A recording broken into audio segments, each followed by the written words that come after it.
Hurricanes as the WICB Nagico Super 50 tournament continued today. Playing in a day-night match at Queen's Park Oval, the Volcanoes won the toss and batted, but were bowled out for just 114 in 40.1 overs. Jacobs finished with 3 for 24 and Bernard 3 for 10. And in reply, the Jamaica franchise got to their target and they won the match, winning by 9 wickets. Meanwhile, the Trinidad and Tobago Red Force also got off to a winning start, completing a 5-wicket victory over the West Indies under 19s. The youngsters batted first and were bowled out for just 97, with Ravi Rampal taking 3 for 11. And the Red Force then reached 101 for 5 in just 16 overs.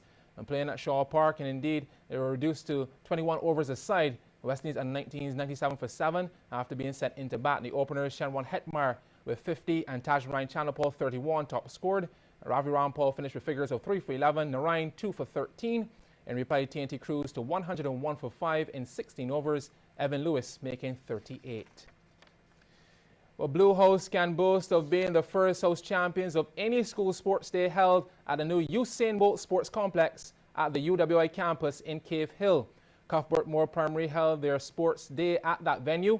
Blue amassed 419 points ahead of Red with 361. Yellow was in third with 359 and Green fourth with 352 points. Anne-Marie Burke was there for all the action. It was only fitting that as history was about to be written, the man after who the track was named should be present, Ryan Brathwaite. He was charged with the starting duties for the first ever school sports held at the Usain Bolt Sports Complex at UWI. And it was the under-13 girls of Cuthbert Moore who ran that first race of 400 meters. And within the first 20 meters, the race started to take shape.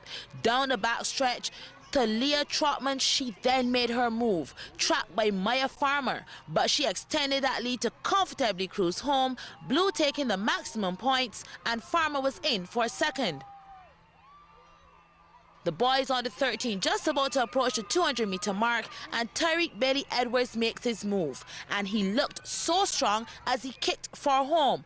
Comfortably settled for second was Red's Jashawn Curtin, and that's good sportsmanship. In third was Yellow's Malachi Quinton. The girls on the 11 also over 400 meters, they were out quickly, focused on the blue shirt. Chrysaria Ballantyne was touted as the favorite, and she made an early move. She actually held the lead for just over 300 meters, but she would pay for too quick a start, as if the real stamina was Kayla Burgess. Ballantyne did put up a fight, but Burgess had a little more in the tank to nip her on the line. Now that was a good race. Now, like Ballantyne in the on 11 boys race, Nakobe Trotman was fast in making his move to the front.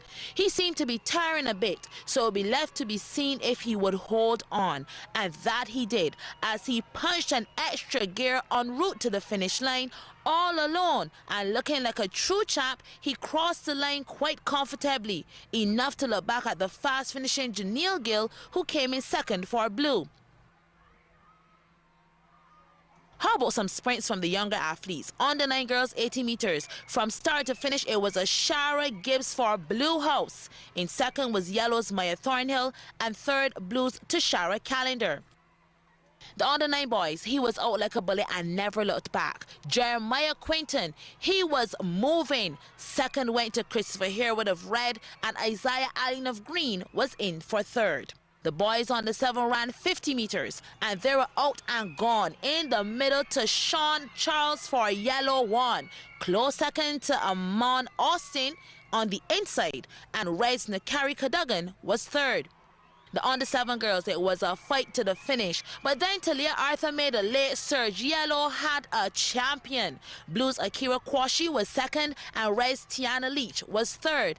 And they just won't start running. You just have to love them. The energy of these little ones, they just keep going. School sports is more than competition, it's loads of fun.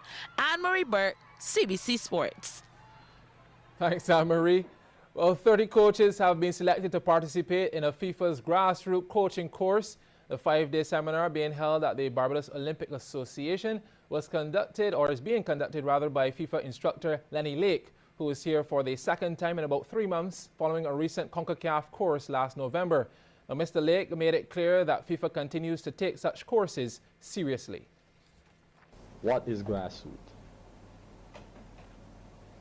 who should be involved? And why is it important? Of course, I won't answer those questions because the course would. So I challenge you to look at these questions and take them seriously, because they are the genesis of why this program exists. You have a decision to make. When you get this knowledge, would you keep it?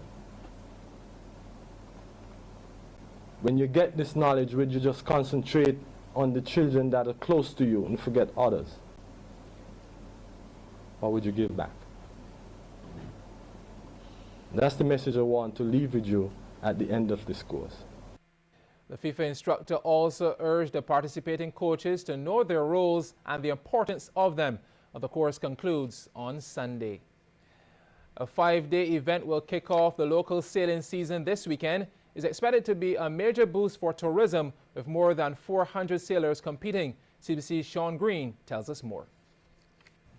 It's the Mount Gay Round Barbados Series, which will start on Saturday with a few coastal races, all leading up to the big race on Errol Barwood Day, January 21st.